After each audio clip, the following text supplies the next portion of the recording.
joyriding and unlawful consumption in 2001 and possession of a controlled substance less than 15 grams in 2005. So, Dylan, as you would say, we are dealing with two shitbirds. It sounds like little baby shitbirds that are trying to spread their wings. Yeah, exactly. Trying to leave the shitbird nest. Well, later in the day, Jesse asks Siren to drive to the home of Joshua Oberg, and Siren agreed. Jesse tells his cousin that Oberg, whom Siren had never met, was a casual friend that he knew from work. Now, what Jesse did not tell Siren was that Oberg was having an affair with Kelly Villagomez Correa, and that's another cousin of the two men. Well, that's a very great name. And that Kelly's husband had agreed to pay Jesse $5,000 to kill Joshua Oberg. Oh, my God. 29-year-old Joshua Oberg had moved from Rhode Island to West Virginia only about a year and a half earlier. Joshua was an employee at a restaurant owned by Kelly's husband, a guy whose nickname is Chino. Okay. So you got Siren, Chino, Miss Correa.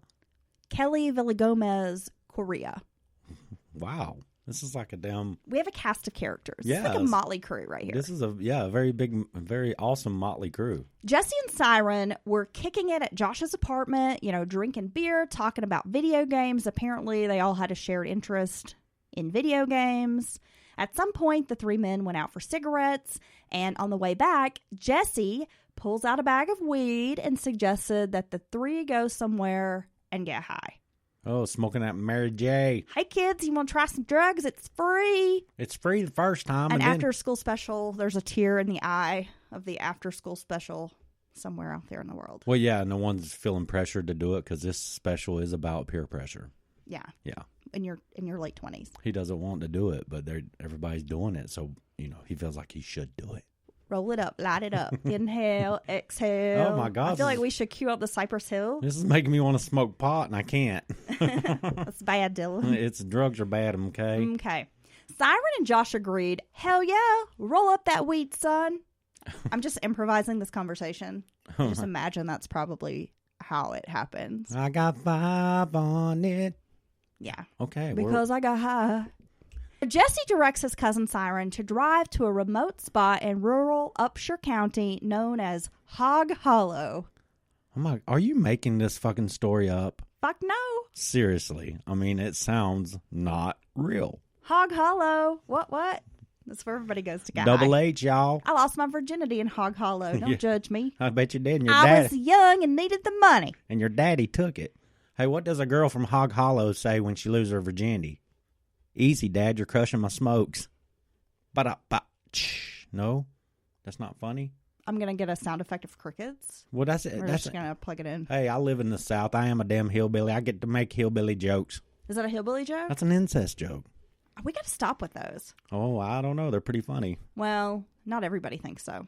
Oh, well, look. Be sensitive to victims of incest, okay? Well, yes. See, now you brought me back. Be sensitive to victims of insects. That's you already. Okay, once there, the guys pile out of the truck. Everybody smoked some marijuana and drank some more beer. It's a Hog Hollow party, y'all. Once the beer and weed are gone, Siren, fitting not to make out with these guys, I guess.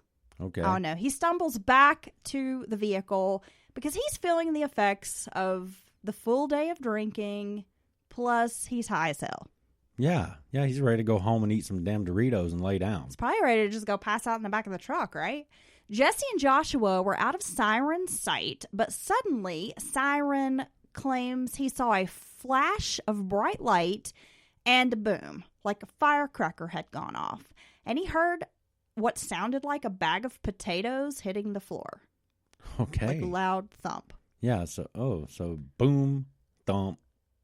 He don't know what the hell's going on. He hears Joshua ask why several times and heard Jesse respond, "That's what you get for fucking someone's wife." Oh, my God. So shit just got real. It got real. A panicked Siren began running toward the truck, but Jesse, and this is his cousin, right? Tackles him, pistol whips him, and put a gun to his chin, telling him that if he didn't help get rid of this body, Jesse was going to kill his ass too. Oh, my God. Thanks, cuz. Do you think he had the gun, like, it was like the sidearm, and he was all like, "Pump you full of lead, motherfucker!" Like trying to be all badass. No, they're in Hog Hollow. I think he was holding the gun upright. And he's like, I'm gonna kill your ass too. Yeah. Some bitch. Yeah. Well, the two men put Joshua's body into the back of the truck and take off. Gravel flying. I mean, they're just like hauling ass out of Hog Hollow. After passing another vehicle on the road, the two stop and cover up the body with some cardboard. Then the pair whizzes off to Lowe's, where they buy a shovel and bleach. An employee in the store who knew them from high school checked them out and jokingly asked if they were getting rid of a body. Yeah, well, yeah, you're getting shovels, bleach, all the stuff to move a body. I mean, who buys bleach and shovel at the same damn time, really? Then they go on to buy some more beer. Because that's really helped their clarity during this entire situation. Fucking PBR, y'all. It's a blue ribbon winner. And they had to use a porta potty. At the store? I guess off the side of the road, they stopped and used a porta potty. Oh, my God. Then they drive to Bull Run Road, which is another rural area with no houses and very little traffic. At Jesse's direction, Siren dug a shallow grave and they placed Joshua's body in it. Jesse used Siren's phone to take a picture of the body, after which Siren filled in the grave and the two men headed to Siren's house. Now, during this trip, Jesse used Siren's phone again, this time to make a phone call in which he announced to the person on the other end of the line, "It's done." Why don't people ever dig a proper grave when they're getting rid of a body? I know it's hard work. And why do they use their cell phones to call people? I mean... Well, these two aren't thinking. I'm sorry. I'm honest. I'm automatically bringing the cousin, this poor guy. He just, went to kick it and hang out and have some fun. Now he's in the middle of this shit. This guy's not thinking about cell phones, pinging, and any of that. The logistics. He's a dumbass. He's not thinking about leaving a fucking trail of evidence. But yeah, I know it's hard to dig a 6 foot, 3x8 grave or whatever the damn. Well, I don't know what the measurements of a proper grave is. Do you? No.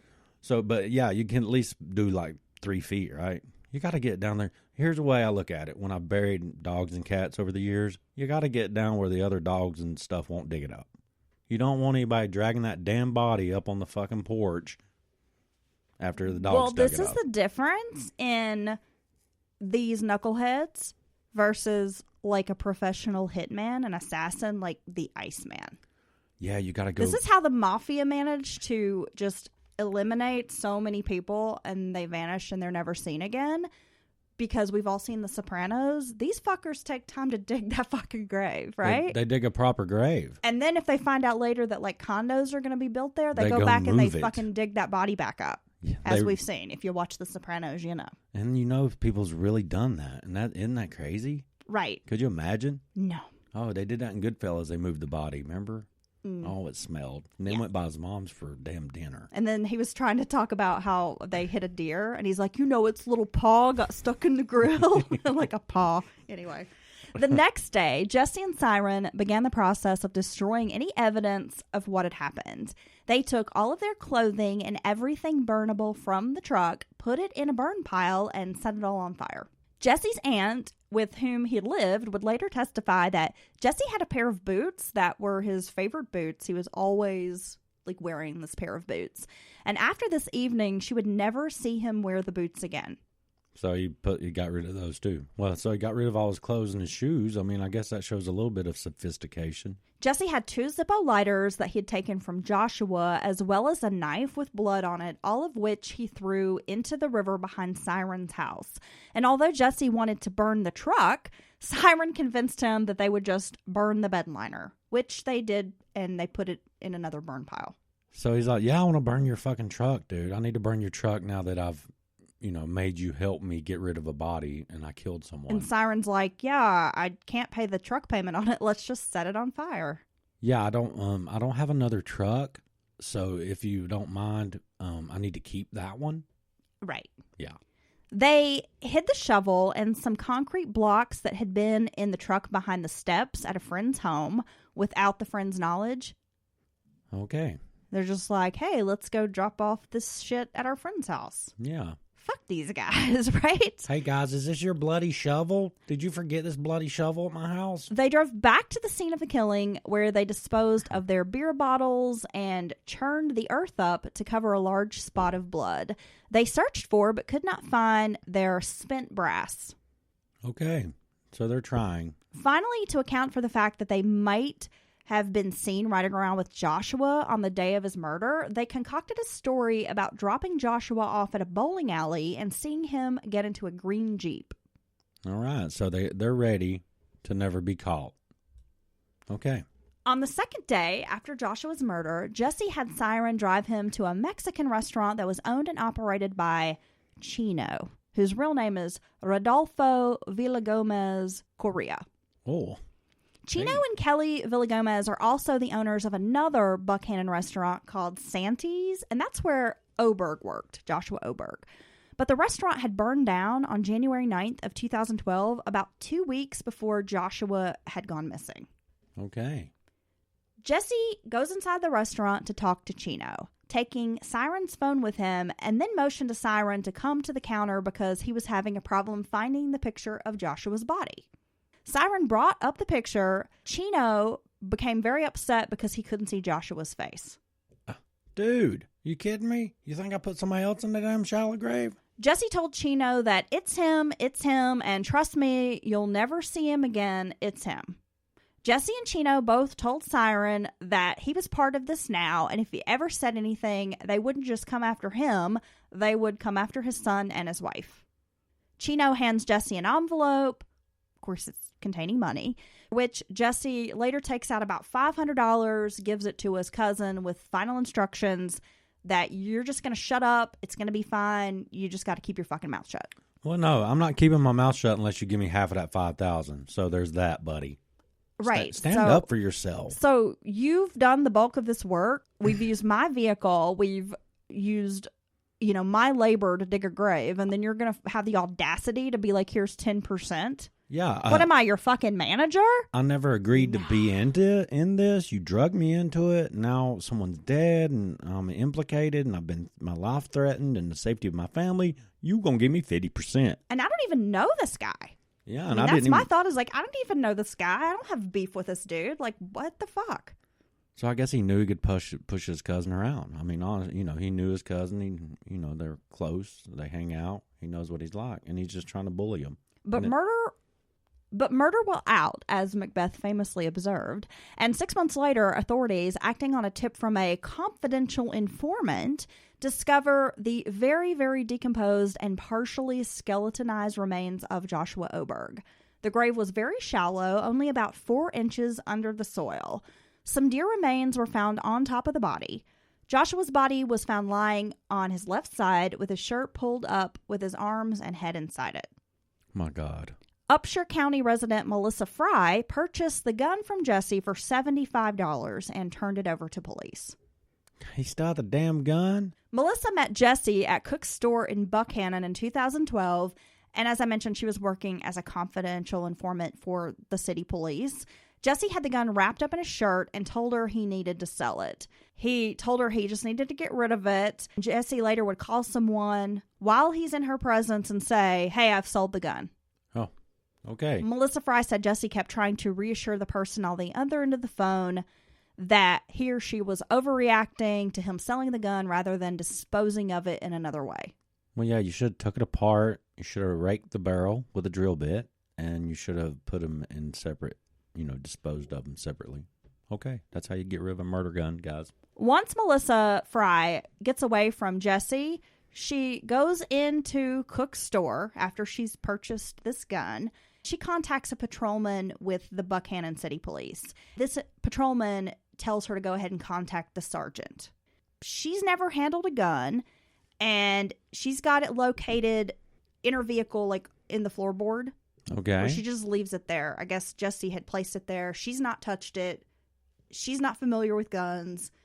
She's a little bit afraid of these things. But she bought it off of him with the intention of turning it over to authorities. Yes. Okay. Well, good. Good for her. Good for her.